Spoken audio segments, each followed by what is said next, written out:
no matter the location. From O-A-K-L-A to L-V, I'm a Raider. Raider Nation, what's going on? You're watching the Raiders Report, and today's show is brought to you by Manscaped. Go to manscaped.com/Raiders. You're going to be able to save 20% off. As you can see, my heart, it beats for the Raiders, and so you don't have to beat it down here. Go to manscaped.com/Raiders. They're going to help you out. All right, let's get into today's news and rumors, and I'm starting the show off with Lynn Bowden Jr. because his grandmother's home was raided by the DEA, U.S. Marshals, and local police on Wednesday.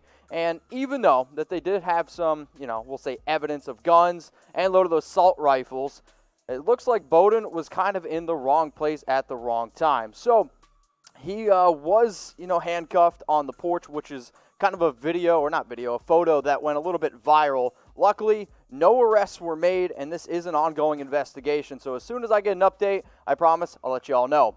Here's an update. I'm giving away a Max Crosby jersey tomorrow during our Raiders Report show. To win, all you got to do is give me a follow on Instagram. I'm at MitchellRens365. So give me a follow. Check out the post. If you want to drop it a like, it might give you some bonus points to win it. So tomorrow, we'll be announcing the winner on our show. All right, let's go now to Marcus Mariota because I heard this podcast, right? We're just going to say two Yoo-hoo podcasters said that the Raiders will use Mariota in a Taysom Hill type role. And I'm going to give this one only one Chucky head because I think it's a small shred of truth, because for you to compare Mariota and Taysom Hill, I think that's doing a disservice, honestly, to kind of both players, because Mariota is a much better passer than Hill will ever be. But I'll say this, Taysom Hill, on the other hand, is a good athlete, but they are just built very, very different. So when you look at what Hill did last season, 55 pass yards, 156 rush yards, 234 receiving yards, 7 touchdowns total. Like, he's a do-it-all type player, and I think if teams would have used Tim Tebow the way that the Saints used Taysom Hill, that would have been very smart. But this is what I know, and this is what I've seen. Mariota, over the last few seasons, has kind of battled injuries, and when you really look at what he did in Oregon, and now what you look at what he did last season and even 2018, the rushing numbers have started to come down. Why? The injuries are starting to pile up, and if you really want to be able to use him in an effective manner, you're going to use him as a quarterback. And when you offer him the $7.5 million with incentives up to $37.5, you're not paying him that type of money to be a Taysom Hill type player. So the reason why I'm giving it only one Chucky head is because the Raiders will use plays for Mariota where they're going to put him on the field. They could use him in this like Joker type role. But in terms of just him being the way the Saints use Taysom Hill, no, that's not true. But they will at least use him on the field more to create a little bit of confusion. So I have a question for everyone, and I'm going to make this the pinned comment on today's video. Who is more likely to play the Taysom Hill role? If you think it's going to be Lynn Bowden Jr., I want you to type LB. If you think it's Marcus Mariota, I want you to type MM. I'm going to type my LB because I think when you talk about the Taysom Hill role on this Las Vegas Raiders team, I think it's going to be Bowden. Now, there was a report last week that came out that he said he's going to be a secret weapon, and, he wasn't really even allowed to speak about how the Raiders would use him. And if you watched him play in college, very versatile player. It's why he won the College Football Award for most versatile player. But when you talk about the role that Hill plays on the Saints, he adds a lot more versatility, not so much in the pass game. And honestly, I think when I look at what Bowden did for Kentucky, he's also going to kind of bring that to the Raiders as well, where we don't really need him to be a passer, but at least to have the threat that he can pass, and that's what he did last season. Plus, you look at what he did last season in terms of just receptions. 30 catches is pretty impressive for a player. Heck, he had 60 the year before that. Now, this is the number that really stands out because the way that Taysom Hill really impacts for the Saints is picking up that tough first down, picking up that tough goal line, to go play. And I think that's the way Bowden's going to be able to really contribute to this team. That's why I'm giving it 3 Chucky heads, because Mariota, let's get it straight. Mariota is going to be a quarterback first. Bowden, is he going to play running back? Yes. Is he going to play wide receiver? Yes. Could we even see him take some wildcat snaps at quarterback? These are all yes. But if we're going to throw out the term Taysom Hill type role, let's get one thing straight. It is going to be Lynn Bowden before it is going to be Marcus Mariota. If you disagree with me, y'all know where to find me. I'm at MitchellRens365. You guys can do that. Today's sponsor on today's show, it's Manscaped. Go to manscaped.com/Raiders where you're going to be able to get the Weed Whacker. Why? It is the best male nose and hair trimmer on the market. If you got some gross stuff going up in your nose, if you got something going on in your ear, luckily Manscaped and the Weed Whacker, they're going to help you take care of all those things. So go to manscaped.com/Raiders, 20% off, free shipping. It's in the comments. It'll be in the description. Come on. Nobody wants to look horrible, especially with Father's Day coming up. Let's go to the next thing of news and rumors here. It's around Tyrell Williams, and he's still not healthy. I'm going to give this one to Chucky Heads. People are talking. So last week I interviewed Tyrell. Again, Tyrell, shout out to you. Appreciate you coming on the show. And we had a fan ask him, how's the plantar fasciitis coming? And he basically said, he's been battling it all off season. It's been a very long journey, and he's jumped through some hoops. Luckily, he did say that he hasn't gone in any cryotherapy machines, which I think we can all agree is a good thing. Now, he was also interviewed by Vic Tafur, and I also want to take a part of the quote from, Tafur's interview where he said, "Shoot, it's been a long off season with my feet. I did 2 months after the season of just rehab and resting them. It was still taking a long time, and I started getting pretty discouraged." Here's the second part of the quote. "About 2 months ago, I finally got over the hump, and my feet have been feeling good.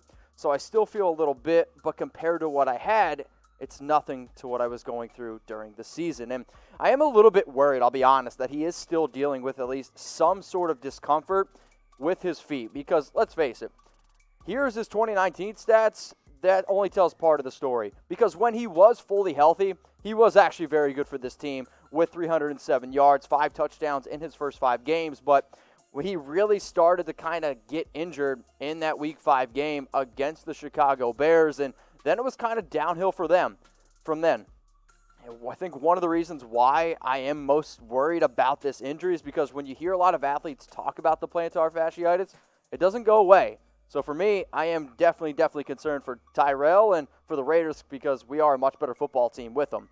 So I'm hoping the answer to this question is 16. So if we can wish it into existence, or maybe even, 19. How many games will Tyrell Williams play for us this upcoming season? I want you to scroll on down and let us know. But seriously, though, be honest. Let's talk about Jon Gruden now, and I'm going to try to say this word correctly. Continuity, right? Good job, Mitch.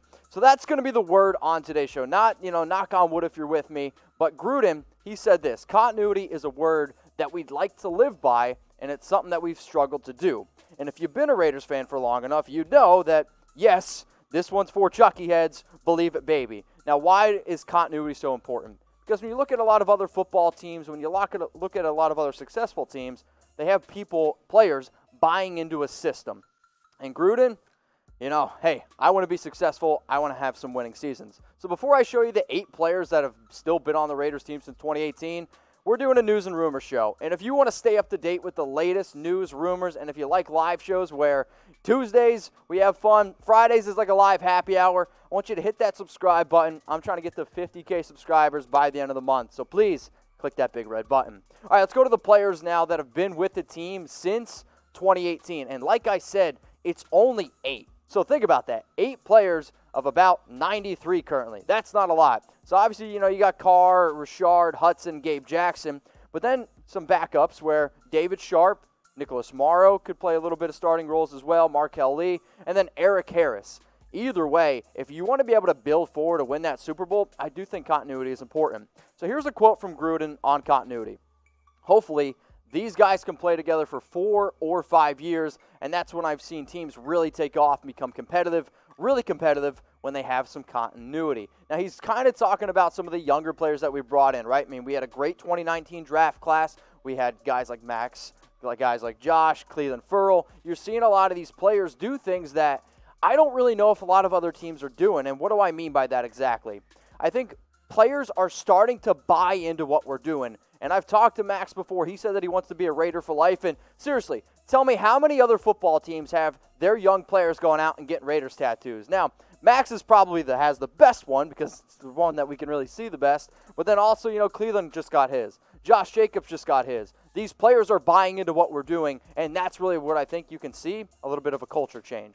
So I want you to let me know, how many Raiders tattoos do y'all have? And if you want to send me a picture of the Raiders tattoo, hey, post it on your Instagram. You can tag me. I'm at MitchellRens365. but I'm curious how many Raiders tattoos y'all have, and if you got more than one that you can actually, put on Instagram that doesn't get blocked, send it to me. I'm curious. All right, let's go to this next thing here from ESPN, and continuity is going to help Derek Carr. So Paul Gutierrez kind of talked about this, and I'm going to give it 4 Chucky heads because it's obvious to me, right? When you have pieces, when you're playing with the same coaches, it's going to help you. But for the first time in Carr's 7-year career, he will be playing in the same system for the 3rd straight season. And that's also coming off career highs in passing yards, completion percentage. And for me, the real question when it comes down to Carr is, can he take that next step? Can he not just be a good quarterback, but can he be a great quarterback? And I also saw this stat, and I thought it was pretty interesting, right? Where you have quarterbacks, head coaches, and this is every single duo where they've been together for 3 straight seasons, right? So since the Raiders have started, quarterback, head coach duos for 3 straight years. LaMonica Madden, pretty good. Stabler and Madden, pretty good. Plunkett and Flores, really good. Schroeder and Shell, okay. But then you had Gannon and Gruden, very good. Carr and Del Rio, had its ups, had its downs. Carr and Gruden, we still don't know, right? I mean, when you look at what Carr's been able to do for just the last 2 years, I'd say, yeah, it's kind of been an L. But now it's going into year 3 with Jon. And this is where he finally needs to show that, hey, I'm the franchise quarterback and I can get it done. Because if he doesn't, it's going to be time for him to go. So what you think about this question? Is Derek Carr a top 15 NFL quarterback? I want you to give me a Y for yes. I want you to give me an N for no. I posted this on our community channel on YouTube, so if you want to vote here and if you want to vote there, please do, because I'm always curious what you guys have to say. But is Derek Carr a top 15 NFL quarterback? Y for yes, N for no. The reason why I'm asking that is because I saw Chris Sims say that Derek Carr is the 19th best quarterback in the NFL, and I'm going to give it 2 Chucky heads. And the reason why I'm giving it 2 Chucky heads is because I actually think you could make the argument that he is the 19th best, but I also think you can make the argument that he's at least top 15. So when I did my quarterback ranking video at Chat Sports, I said that he was in the top 15. But a lot of times when you look at quarterbacks, you look at numbers, but you also look at wins. And with Carr's record of 39-55, that's something that Chris Sims really kind of hinted at. Now, football's a team sport, and I don't want to put all those losses on Derek, but I think we could all agree he needs to play better. But for him to be the 19th best quarterback, I did think that was a little bit too low. But at the same time, I could kind of understand if he's my 14th or 15th, that's really not too far off. So that's why I gave it 2 Chucky heads. If you want to yell at me, come on, y'all know what to do. So one of my favorite products from Manscaped is the Lawnmower 3.0. This has been the product that I've shown by far the most, and I think it's the one that I use the most. So if you want to get this bad boy, go to manscaped.com/Raiders. You're going to be able to save 20% off, and it's free shipping. Why should you get the Lawnmower 3.0? It is the best way to be able to groom yourself, right? If you're looking to just trim up your downstairs, heck, even your chest area, your underarms, if you need to manscape, there's no better way to do it than the Lawnmower 3.0. Now, who needs a job, okay? Who needs a job? Seriously, I'm not trying to joke around here, but Allegiant Stadium is looking to hire 4,500 part-time workers, and they are going to start accepting applications Saturday at June 13th. So if you're interested, you better be ready to work home games, sporting events, and other entertainment events. Now, when I went on the website, I saw that they had 8 jobs, okay? 8 jobs that you could apply for. So custodial, food and beverage, guest experience, ticketing, all options there. Plus, hey, if you want to do parking, I did valet parking when I was in college. Retail, security, technical, these are all opportunities at Allegiant Stadium. And I think it's interesting because if this is one of those things where they're offering this many jobs, to me it kind of says that this is a good sign that it's going to be ready to rock and roll by July 31st, the deadline. So, hey, if you need a job, tell them Mitch sent you. Raider Nation, what's going on? Is this the #1 Raiders channel on YouTube? 4 Chucky heads, believe it, baby. And if you haven't already, subscribe right here. I'm giving you Chucky heads, news, rumors, Raider Nation rumors. And look at this, I'm making your life easier. Check out my next video. Thanks for watching, and go Raiders.